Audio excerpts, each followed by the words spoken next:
राज्य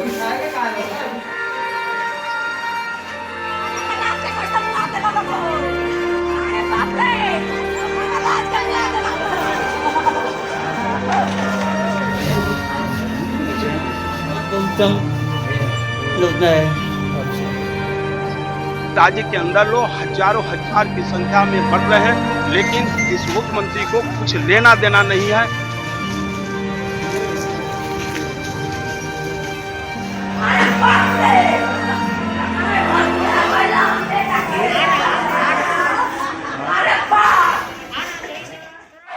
क्या हो गया?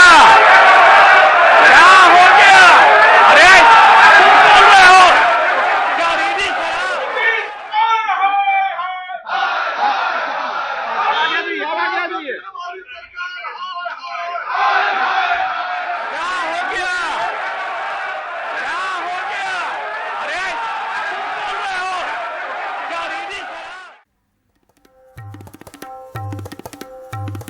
नमस्कार, खबरों की खबर में आपका स्वागत है। मैं हूं संकेत उपाध्याय। एक और जहरीली शराब से मारे गए लोगों के परिवारों का मातम, जैसे कि अभी आपने सुना, और दूसरी ओर नेताओं की चीख चिल्लाहट। अब आप अपने आप से सोचिए कि इनके चीखने से क्या राहत मिल जाएगी?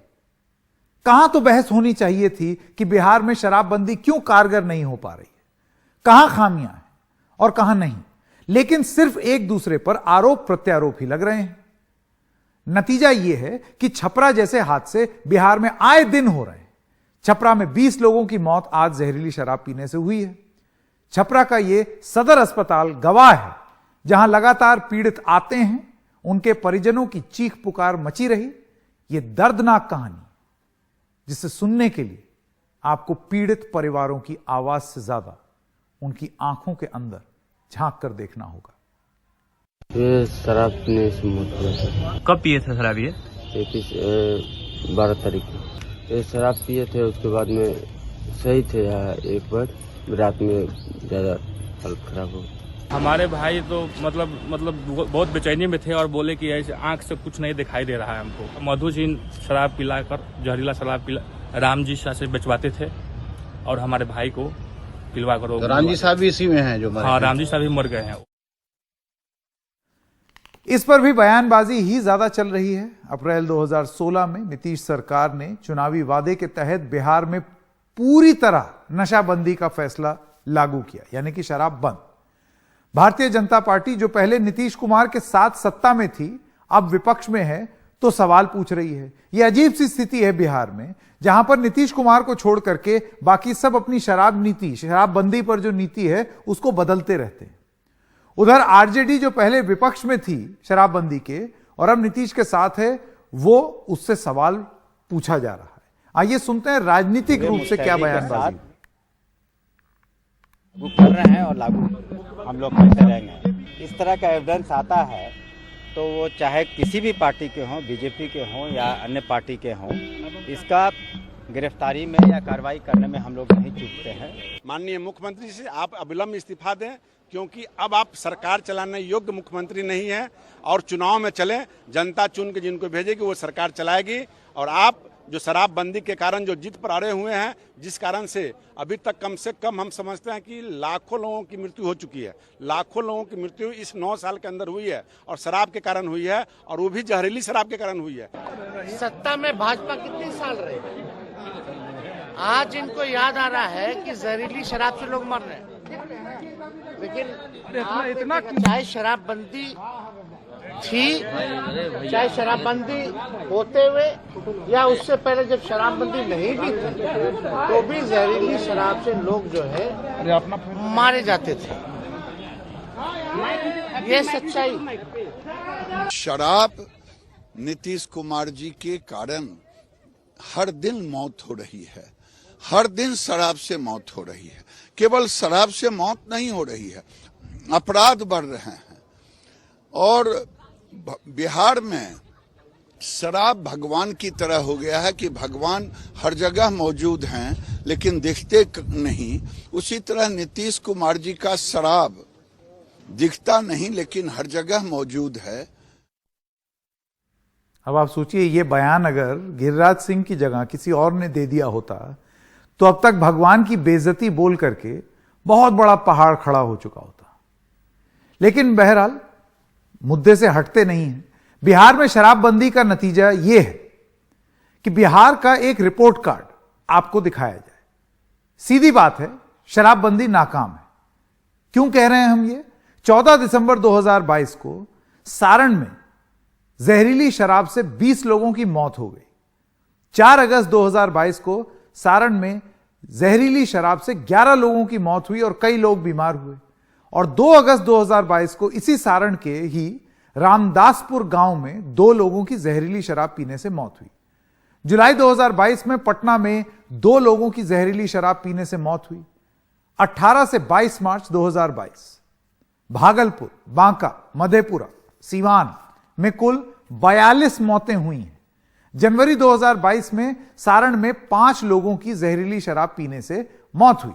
नवंबर 2021 में जहरीली शराब से करीब 40 मौतें हुई हैं और पश्चिमी चंपारण में 16 मौतें। तो आप ये सोचिए, ये तो ब्यौरा है, एक रिपोर्ट कार्ड है शराबबंदी का। ऐसी कैसी आपने शराब बंद की कि नकली शराब बिकने लगी और लगातार लोग मरते ही चले जा रहे हैं। अच्छा, अब दो राज्य हैं इस देश में जहां पर शराबबंदी है। ये तो क्योंकि अभी हाल फिलहाल हुई है बिहार में। बात कर लें गुजरात की भी, क्योंकि वहां पर बहुत समय से चल रहा है। महात्मा गांधी की जन्मभूमि है और उनके ही सम्मान में गुजरात में शराब की खरीद, बिक्री और सेवन पर कानूनन पाबंदी है। लेकिन यहां भी शराब चोरी छुपे धड़ल्ले से मिलती है और बिकती भी है। गुजरात में भी शराबबंदी के चलते जहरीली और नकली शराब की बिक्री बहुत होती रही है और उससे जुड़े हादसे भी कम नहीं होते। कुछ हादसे तो बहुत ही बड़े हो रहे हैं। और आइए आपको वो रिपोर्ट कार्ड भी दिखाते हैं और पुरानी बात बताते हैं, क्योंकि बड़े छोटे बहुत सारे मुद्दे हैं। 1989 सन 89 में बड़ौदा में 132 लोगों की मौत हुई थी। जुलाई 2009 में अहमदाबाद में 148 लोगों की मौत हुई थी। 25 जुलाई इसी साल, चुनावी मुद्दा भी बनाइए, इसी साल 25 जुलाई 2022 में बोटाड जिले में 42 लोगों की मौत हुई। और उसके बाद हमारे सहयोगी सौरभ शुक्ला की एक रिपोर्ट थी वहां पर कि इसके बाद भी 20-20 रुपए में वहां पर पन्नी में शराब बिक रही थी। बस ये हुआ कि जब थोड़ी सख्ती हुई तो 20 रुपए की पन्नी 30 रुपए की हो गई। एक पॉलीथीन में शराब को दिया जा रहा था। ये सारी चीजें हकीकत हैं और इसीलिए सवाल ये उठाए जाते हैं कि आप शराबबंदी करके हासिल क्या कर रहे हैं? क्या आपका सिस्टम इतना मजबूत है कि आप नकली शराब की बिक्री और उसका सेवन रोक पा रहे हैं? ये जो मौतें हो रही हैं, ये स्पष्ट कर देता है कि नहीं, आप नहीं रोक पा रहे हैं। आइए अब रुक करते हैं, दूसरी खबर के बारे में बात करते हैं। शराबबंदी के बारे में तो हमने बात कर दी, लेकिन शराब से अब तेजाब के बारे में बात करें। जहरीली शराब के बाद तेजाब की बात। दिल्ली में फिर एक लड़की तेजाब हमले का शिकार हुई। यह मामला मोहन गार्डन का है। अपनी बहन के साथ स्कूल जा रही 17 साल की इस छात्रा पर बाइक सवार 2 लड़कों ने तेजाब डालकर बुरी तरह घायल कर दिया है। पुलिस ने इस मामले में एक आरोपी को हिरासत में भी लिया है। पीड़ित छात्रा 12वीं की है, 12th क्लास में पढ़ती है, बुरी तरह झुलस चुकी है और सफदरजंग अस्पताल में उसका इलाज चल रहा है। आप ये रिपोर्ट देखिए हमारे सहयोगी मुकेश सिंह सेंगर की। बुधवार सुबह करीब 7:30 बजे 17 साल की ये छात्रा अपनी 13 साल की बहन के साथ स्कूल के लिए निकली थी। घर के पास ही थी जब दिल्ली के मोहन गार्डन इलाके में बाइक पर सवार आए 2 लड़कों ने उस पर तेजाब फेंक दिया। बदहवास बहन ने घर वालों को बताया। 7:29 पे निकली है घर से, एक गली मतलब अपनी गली पार करते ही तो 5-6 मिनट के अंदर ये एक्सीडेंट हुआ है। तो जस्ट छोटी बेटी साथ गई थी, वो भागी हुई आई है। उसने बताया कि ऐसे 2 लड़के बाइक पे आए हैं, पूरा अपने आप को ढक के आए हैं और उन्होंने एसिड डाल के भाग दिया। इस लड़की के चेहरे और गर्दन पर एक तरफ तेजाब गिरा है, आंख में भी चोट आई है। हालांकि वो खतरे से बाहर है। उसे पुलिस ने सफदरजंग अस्पताल में भर्ती कराया है। देखिए, जो पेशेंट है वो हमारे पास सुबह आया था और अभी डॉक्टर ने असेस किया है, कोई 8% के आसपास उसका बर्न है। हालांकि कंडीशन अभी स्टेबल है, लेकिन इंजरी कितनी हुई है अभी उसका असेस करेंगे और आमतौर पर 48-72 आवर के बाद ही वो पता लगता है कि मतलब कैसे क्या इंजरी है, डीप है या डिसफिगरमेंट है, तो वो बाद में हम असेस करके पता लग सकता है। But as of now patient stable है और अंडर ट्रीटमेंट है। चश्मदीदों के मुताबिक नीले रंग की बाइक पर पीछे बैठे हुए लड़के ने तेजाब फेंका। एक लड़की पहले यहाँ पे दोनों बहनें जा रही थी, एक बहन जरा सी आगे रह गई और पीछे वाली बहन किसी का इंतजार कर रही थी।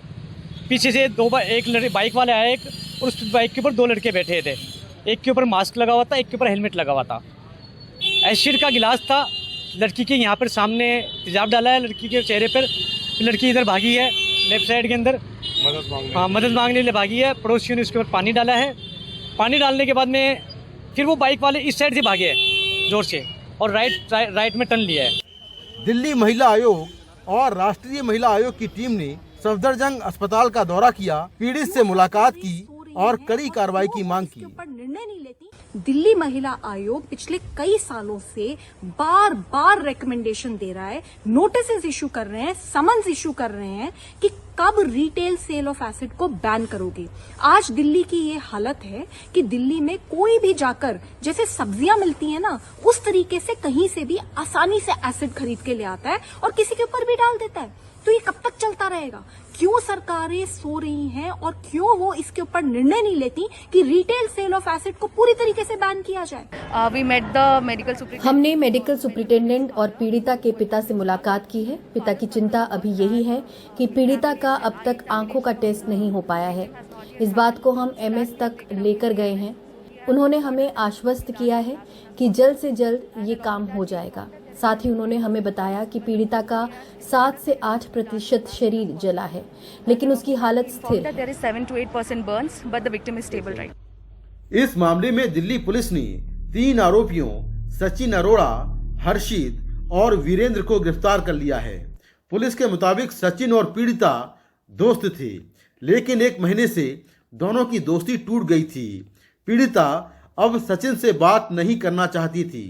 सचिन ने ही फ्लिपकार्ट से एसिड मंगवाया था। सचिन बाइक पर पीछे बैठा था और उसने ही एसिड फेंका, जबकि बाइक हर्षित चला रहा था। वीरेंद्र सचिन का मोबाइल और उसकी स्कूटी लेकर किसी दूसरी लोकेशन पर था, जिससे सचिन की लोकेशन घटना वाली जगह न आए।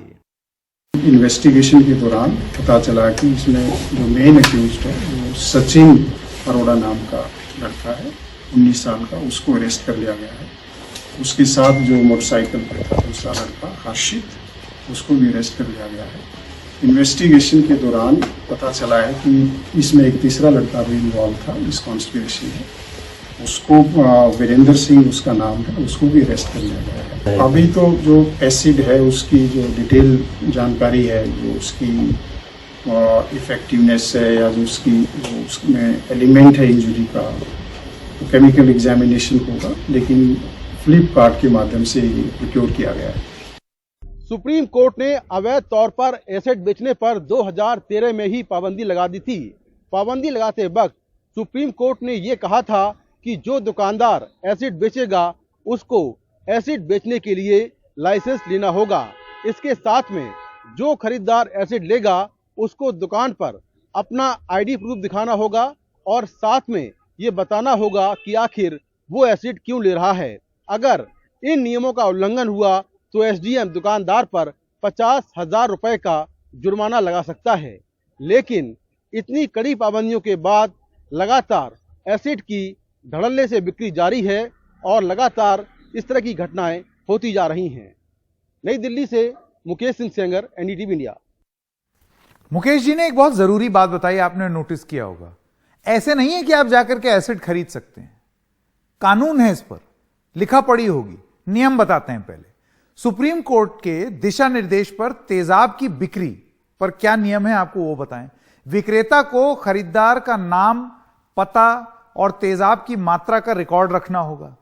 खरीदार को सरकार की दी गई फोटो ID की जांच के बाद ही यह तेजाब की बिक्री करनी होगी। विक्रेता स्थानीय SDM को हर 15 दिन में अपने स्टॉक की जानकारी देंगे। 18 साल से कम के उम्र के लोगों को एसिड की बिक्री नहीं होगी। यह तो हो गया नियम, लेकिन तेजाब किस तरह खुलेआम बिकता है, इसकी एक बात हम आपको उत्तर प्रदेश के बुलंदशहर से दिखाते हैं। यहां हमारे सहयोगी समीर अली कुछ दुकानदारों के पास पहुंचे जो तेजाब की बिक्री करते हैं। अब आप सोच रहे होंगे ना, कैसे तेजाब इन लड़कों के पास आ गया? ऐसे आ गया। बुलंदशहर में फैजलाबाद में पीतल के व्यापारी तेजाब से पीतल की सफाई करते हैं। यह तेजाब काफी खतरनाक होता है, लेकिन उनको बिना आईडी दिए यह तेजाब मिल जाता है। तेजाब विक्रेताओं से हमने बातचीत की, लेकिन उन्होंने कैमरे पर कुछ भी कहने से मना कर दिया और जल्दी दुकान बंद करने लगे, क्योंकि उनको लगा पकड़े जाएंगे। काफी मनाने पर वो मान गए और कहा कि वो बिना किसी आईडी कार्ड के ही तेजाब बेच देते हैं। ये दुकानदार हैं। बुलंदशहर कितना दूर है दिल्ली से, या किसी भी शहर के किसी भी कोने में अगर इस तरीके से ढील होगी तो उसके बाद फिर एसिड बिकने लगेगा। कहां कानून का पालन हो रहा है? आप भी सुनिए वो बातचीत और फिर सुनिए कि खरीदने वाले क्या कहते हैं। ये लोकल तेजाब है। ये जो लैट्रिन वैट्रिन जैसे गंदी हो जाती है, बिना आईडी के दे देते हैं। हाँ, मतलब अगर वो आईडी भी ले लें हम। कहाँ है आईडी वाला रजिस्टर आपका? वो बाहर धरा है ना। ये तो पानी, वैसा पानी जैसा तेजाब है ये। नहीं तो आईडी जो लेते हैं वो भी कोई रजिस्टर बनाया है या ऐसे ही बस आईडी? ना आईडी वाईडी ना लेते, वैसे पानी का तेजाब। ये कोई एक आध लीटर ले रहे, कोई आ जाए तो दे दे, मतलब बस बाहर रखा है। बिना आईडी के दे देते? हाँ जी, बाजारों में बिकता है, यहाँ ले आसानी से मिलता है। कोई सा भी? कोई सा भी। ये गंधक वाला जो तेजाब है? सब। अच्छा, तो क्या पता है आपको कि हाईकोर्ट का ये नियम है या आदेश है कि भाई आप पहले आईडी लेंगे उसके बाद ही एसिड देंगे? ऐसा सुना था, लेकिन जब देने वाला ही नहीं लेता तो भाई ऐसे ही दे देते हैं, वो ऐसे ही ले आते हैं हम। हाँ, आसानी से मिल जाता है। कभी आपसे आईडी वगैरह ली? नहीं, आईडी तो कभी नहीं ली हमसे। हालांकि कम जरूरत पड़ती है हमें, लेकिन आईडी कभी नहीं मांगी गई हमसे। हमारा तेजाब जो है निकिल के काम में आता है तेजाब, उसमें यूज़ करते हैं हम। अच्छा, कितने सालों से ये कारोबार कर रहे हैं? ये तो मुझे ऐसे हो गए 5-6 सालों से हो गया, और ज़्यादा ही साथ। आप तेजाब लाते हैं, आसानी से मिल जाता है? हाँ, मुझे तो आसानी से मिल जाता है तेजाब। अब आप सोचिए, इतनी आसानी से जब तेजाब बिकेगा, कोई नियम का पालन नहीं होगा, तो फिर कैसे चीजें सुधरेंगी? एसिड अटैक होते ही रहेंगे। अच्छा, अब तेजाब के हमले जो हो रहे हैं, 2013 में अपराध संशोधन कानून से आईपीसी के तहत एक अलग अपराध बना, तो यह माना, कानून ने यह माना कि इसको एक अलग अपराध मानना जरूरी है। हमले के दोषियों को कम से कम 10 साल की सजा का प्रावधान इसमें रहा। हमले की कोशिश के दोषियों को कम से कम 7 साल की सजा का प्रावधान रहा। आप देख रहे हैं, नियम अपनी जगह हैं, नियम में कोई कमी नहीं है, पालन नहीं हो रहा। तेजाब से हमले पर सुप्रीम कोर्ट का भी 2014 का एक निर्देश है। वो कहते हैं कि पीड़ित को 3 महीने में 3 लाख रुपए मुआवजा मिले। इलाज में खर्च इस रकम के मुकाबले कहीं ज्यादा 1 लाख रुपए पीड़ित को घटना के 15 दिन में मिले, बाकी 2 लाख रुपए घटना के 2 महीने के अंदर मिले। अब आपको यह भी बता दें कि इतने रकम में होता भी नहीं है। आप ट्रीटमेंट कराने जाइए तब आपको पता चलेगा कि कितना खर्चा हो जाता है। तो यह भी आउटडेटेड हो गया है, इसको भी बदलने की जरूरत है। अब आपको यह भी बता दें कि तेजाब से जो हमला हुआ है उसमें 2021 में राष्ट्रीय महिला आयोग का क्या बयान था। 1273 पीड़ितों में से 799 को मुआवजा नहीं मिला है अब तक। तो हम लोगों ने क्या किया है? इन हमलों को रोकने के लिए हम लोगों ने क्या मुस्तैदी से क्या कदम उठाए हैं? सच्चाई और हकीकत क्या है वो आप देख लीजिए। तेजाब से जो हमले हुए हैं वो दुनिया भर में हर साल करीब 1500 केस होते हैं। भारत में हर साल करीब 1000 केस रिकॉर्ड हो जाते हैं। आप सोचिए। और मजे की बात, मजे तो क्या मतलब दुर्भाग्य की बात, 70% केस रिकॉर्ड ही नहीं होते। लोग समझते हैं कि कहां जाएंगे, समाज में जाएंगे। एक केस से निपटारे में औसतन 5 से 10 साल लगते हैं और करीब करीब 65% पीड़ितों को मुआवजा ही नहीं मिलता। तो आप कैसे इंसाफ की उम्मीद लगा सकते हैं? अब जो तेजाब से हमले हुए हैं, सजा दिलाने का दर क्या है? कन्विक्शन रेट 2021 में 20% मामलों में ही आरोपियों को सजा हुई। 2017 से 2021 के बीच सिर्फ 175 लोगों को सजा थी। आइए मैप के माध्यम से आपको समझाएं कि ये अलग अलग मामले 2021 में जो हुए, सिर्फ 2021 में, वो कहां कहां हुए। फुल फ्रेम जाते हैं जरा इस मैप पर, ताकि आपको पता चल जाए कि इस देश में कहां एसिड अटैक सबसे ज्यादा हो रहे हैं। पश्चिम बंगाल टॉप पर है 34 के साथ, ममता बनर्जी से सवाल। उत्तर प्रदेश 22 पर है, दूसरे नंबर पर योगी आदित्यनाथ से सवाल। राजस्थान तीसरे नंबर पर है, अशोक गहलोत से सवाल।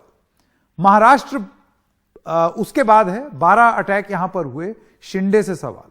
हरियाणा 11 पर, गुजरात 11 पर, केरल 10, दिल्ली 9, कर्नाटक 3, जम्मू कश्मीर 2, बिहार 1। और मैं फिर दोहरा रहा हूं, ये वो मामले हैं जो रजिस्टर हो गए, जो नहीं रजिस्टर हुए हैं किसी कारण की वजह से। अब आप सोचिए वो कितने ज्यादा होंगे। तो ये तो हमारी वास्तविकता है। कैसे रोकेंगे हम एसिड अटैक इस देश में? तेजाब हमले के कुल रिपोर्टेड केस ये आपके स्क्रीन पर हैं। जल्दी से आपको ये भी फुल फ्रेम दिखा देते हैं। 2016 में कितने थे? ये एनसीआरबी की डेटा है, नेशनल क्राइम रिकॉर्ड्स ब्यूरो। 2017 में बढ़ के 309 हो गए, 2018 में फिर थोड़ी सी कमी आई, 2019 में फिर बढ़ गए 316, 2020 में 242 और 2021 में करीब करीब 250 तेजाब हमले के केस हुए हैं। अब आइए इसकी तुलना करते हैं कि फैसले कितने आए हैं, कन्विक्शन कितना हुआ है। तो कहां मामले, आप देखिए मामले कितने ज्यादा हैं और कन्विक्शन कितना। कन्विक्शन मतलब उसमें सजा कितने में सुनाई गई है। तो आप देखिए 2016 में सिर्फ 27, 17 में सिर्फ 40, 18 में सिर्फ 27, 2019 में सिर्फ 24 फैसले हुए, 2020 में 16 और 2021 में 15। आप खुद सोचिए, करीब 250-300 मामले रजिस्टर हो रहे हैं और 16, 15, 20, 27 इतने ही फैसले आ रहे हैं। ऐसे करेंगे इंसाफ? तेजाब हमले केस ट्रायल के जो इंतजार कर रहे हैं आपको वो भी बता देते हैं। 2016 से लेकर के 2021 आपको मैं ये बता दूं, और ये भयंकर शर्म की बात है कि ट्रायल में मामले लगातार बढ़ते जा रहे हैं। 2016 में 380 मामले थे, 2021 में वो बढ़कर के 585 हो गए। ऐसे इंसाफ हम नहीं दे पाएंगे। तेजाब हमले में सजा की दर बहुत ज्यादा कम है।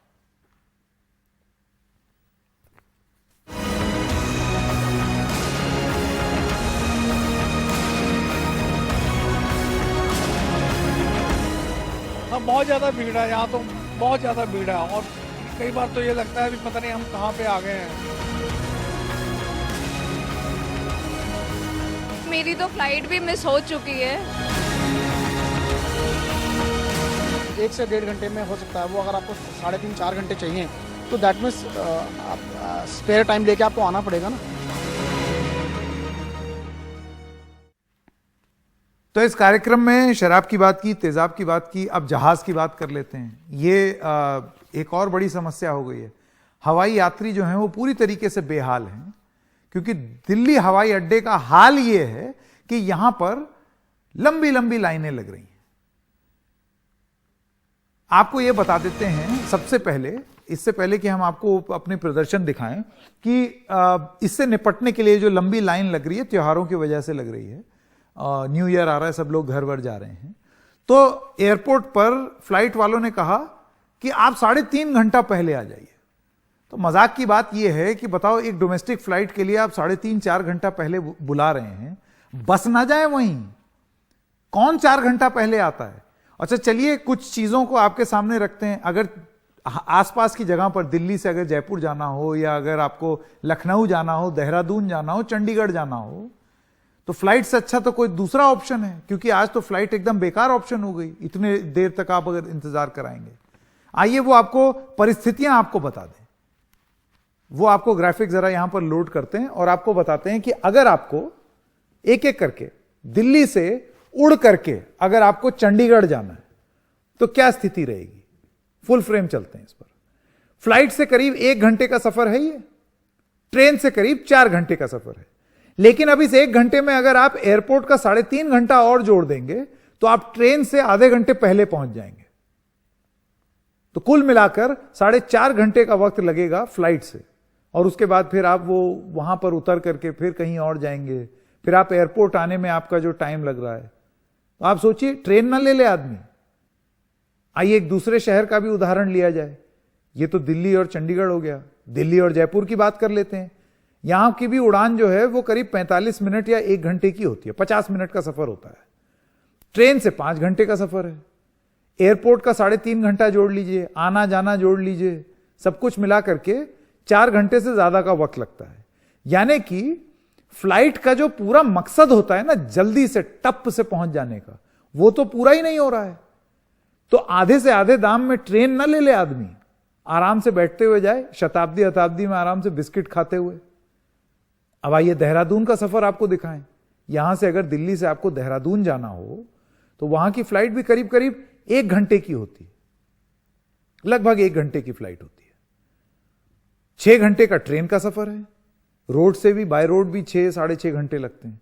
एयरपोर्ट का 3.5-4 घंटा जोड़ लीजिए, प्लस आपका ट्रैवल इधर उधर जोड़ लीजिए, तो यह भी लगभग उतना ही हो गया।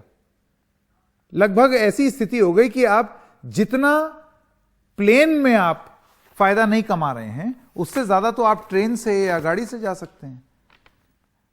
और सबसे बड़ी बात यह है कि आप लोगों से कह रहे हैं कि और 4 घंटा पहले आ जाओ। क्या होगा? भीड़ बढ़ जाएगी तो फिर कहेंगे 5 घंटा पहले आ जाओ, 6 घंटा पहले आ जाओ, लाइन में खड़े हो जाओ। व्यवस्था सुधारने की बात कर रही है सरकार, लेकिन आपने ये भांपा क्यों नहीं, ये जाना क्यों नहीं? आप जानते हैं प्लेन में सीटें उतनी ही हैं, एयरपोर्ट की कैपेसिटी भी आपको मालूम है। ऐसा तो है नहीं कि मतलब प्लेन में सीटें 100 हैं और 400 आपने बेच दी हो, ओवर बुक कर दिया हो। तो जब आप सारी चीजें जानते थे और जानते थे आप ये पीक रश आने वाला है, तो फिर ये अव्यवस्था नहीं कही जाएगी तो क्या कहा जाएगा? आइए देखते हैं परिमल की ये रिपोर्ट।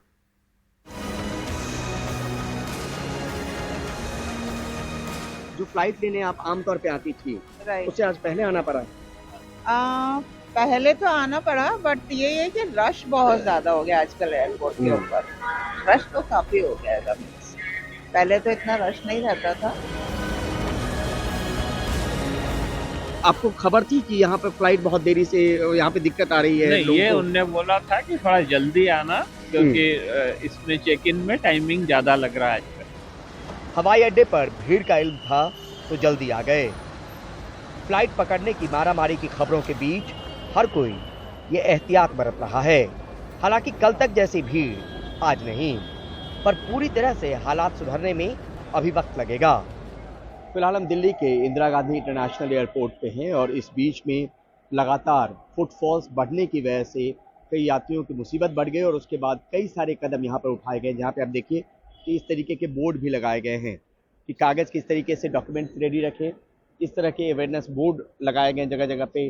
ट्रैफिक मार्शल की नियुक्ति की गई है, साथ में जो क्राउड मैनेजर्स हैं उनकी भी तैनाती की गई ताकि अगर भीड़ भाड़ हो तो वो किसी तरीके से मैनेज कर पाए। इतना ही नहीं, एंट्री गेट 16 से बढ़ाकर 18 किए गए हैं। हर एंट्री गेट पर डिजिटल डिस्प्ले बोर्ड लगाया गया है जिसमें क्यू का वेटिंग टाइम डिस्प्ले किया जा रहा है। ऑटोमेटिक ट्रे रिट्रीवल सिस्टम की तादाद 13 से बढ़ाकर 16 की गई है। इस पर भी विचार हो रहा है कि T3 से उड़ानों का बोझ कम करके कुछ को T1 और T2 से ऑपरेट किया जाए। 1 से 13 दिसंबर के बीच हर दिन करीब 4 से लेकर 4.25 लाख लोग घरेलू उड़ान के लिए दिल्ली एयरपोर्ट पहुंचे। कितने बजे की फ्लाइट है? 1:30 बजे की फ्लाइट है।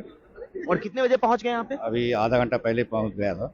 मतलब तभी 9 बजे? 9 बजे पहुंच जाएंगे। 1:30 बजे की फ्लाइट के लिए 9 बजे पहुंच गए। जी जी। हमारा 1:50 की फ्लाइट है काठमांडू के लिए। हम लोग एवरेस्ट बेस कैंप की तरफ जा रहे हैं। तो उसके कितने बजे पहुंचे? 1:30 बजे 2 बजे की फ्लाइट के लिए? अभी हम 9:15 बजे के करीब पहुंचे यहाँ पे। 2 बजे की फ्लाइट के लिए? हाँ जी। तैयारी बेशक की गई है, मगर मुसाफिर अब भी कुछ वक्त लेकर ही निकलें। नई दिल्ली से परिमल कुमार, NDTV इंडिया।